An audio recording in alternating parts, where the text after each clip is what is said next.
Selamat pagi Amang dan Inang sekalian. Kita akan merenungkan firman Tuhan dalam terang kasih Tuhan. Kita berdoa. Terima kasih Tuhan untuk penyertaan-Mu di pagi hari ini. Kami akan merenungkan firman-Mu. Berfirmanlah Engkau ya Tuhan. Dalam nama anak-Mu Yesus Kristus kami berdoa. Amin. Firman Tuhan diambil dari Kolose 1 ayat 15. Ia adalah gambar Allah yang tidak kelihatan, yang sulung, lebih utama dari segala yang diciptakan. Demikian firman Tuhan. Dalam satu peristiwa besar, Alexander Agung, seorang yang sangat agung dan dimuliakan, orang yang sangat terkenal, besar, namanya sangat masyhur. Di saat menjelang ajalnya, akibat sakit parah, dia meminta 3 hal untuk dilakukan. Yang pertama, peti jenazahnya diantar pulang oleh semua dokter. Yang kedua, di atas petinya diletakkan batu-batu berharga, berlian, emas, perak yang berharga. Dan yang ketiga, tangannya dibiarkan terbuka keluar dari peti jenazah. Dia ingin menyampaikan pesan kepada dunia bahwa yang pertama, dokter tidak bisa menyelamatkan nyawa, tidak bisa mengembalikan. Tangan dokter bukanlah tangan terakhir yang memulihkan manusia. Yang kedua, batu-batu yang berharga itu, dia ingin katakan pesan bahwa jangan habiskan waktu untuk mengejar yang sia-sia. Waktu sangat bernilai. Kekayaan yang kita dapat, jangan sampai kita kehilangan keluarga karenanya. Oleh karenanya, hargai waktu dan temukan apa yang sesungguhnya dari tujuan hidup. Yang terakhir, dia mengatakan mengapa tangannya terbuka di luar peti. Dia ingin katakan semua manusia datang dengan tangan kosong dan kembali dengan tangan kosong. Amang dan Inang sekalian, demikianlah gambaran dari firman ini. Kita sama-sama mengetahui di dalam Yesus semua tentang Allah dinyatakan. Karakter Allah, kasih Allah, anugerah Allah, dan banyak sekali pernyataan-pernyataan mujizat firman, baik itu yang sudah disampaikan sejak zaman Perjanjian Lama, yang digenapi di zaman Yesus, itu sudah dinyatakan, dibukakan. Banyak rahasia surga yang dinyatakan kepada orang percaya. Dan satu pengakuan kita, Allah adalah Sang Pencipta.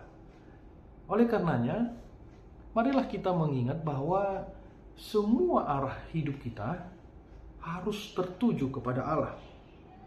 Berdasarkan kisah Alexander Agung tadi, dia akhirnya menyesal di akhir hidupnya.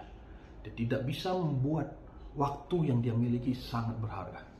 Amang dan Inang, dalam keluarga, waktu yang berharga itu adalah keluarga. Komunikasi, perjumpaan. Memang kita bisa capek bekerja, kita lelah memikirkan masa depan, tapi jangan sampai keluarga kita hilang. Yesus juga pernah berkata, Yesus mengatakannya dalam Matius 16 ayat 26, apa untungnya manusia punya isi dunia, namun kehilangan nyawanya? Apa yang bisa kita berikan sebagai ganti nyawa kita? Yesus sudah mengingatkan, akibat dosa, kita sering sekali ingin memuaskan keinginan-keinginan kita.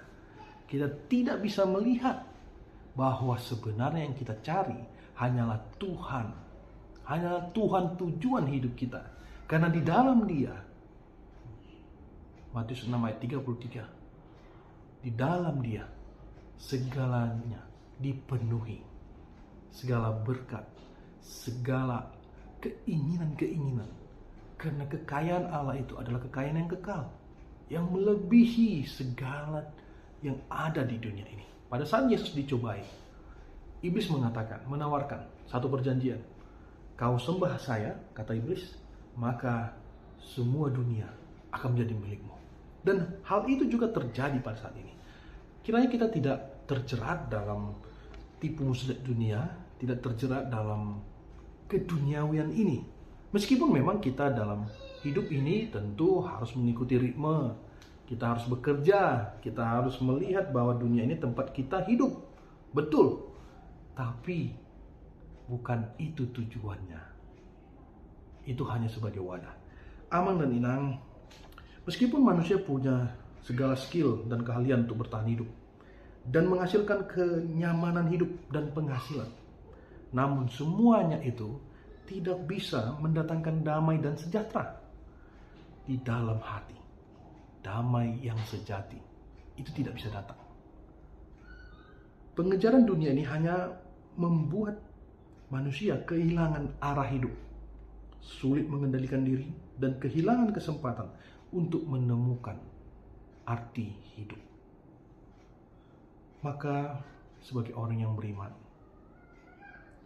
firman Tuhan hari ini mengajak kita untuk kembali kepada Tuhan, melihat bahwa hidup kita terarah, bertujuan hanya untuk Tuhan. Mari kita singkirkan pandangan lama. Mari kita mau taat dan tunduk pada bimbingan Tuhan, Amang dan Inang.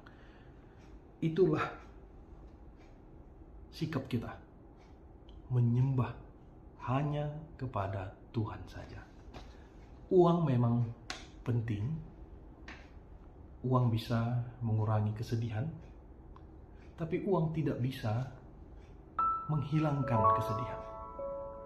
Dan ternyata akhirnya kita sadar, uang penting, tapi bukan segala-galanya. Mari kita semakin memiliki hikmat di dalam Tuhan untuk melihat arti hidup kita masing-masing, dimanapun dan apapun yang kita kerjakan. Tuhan memberkati kita semua, Amang dan Inang. Mari kita berdoa.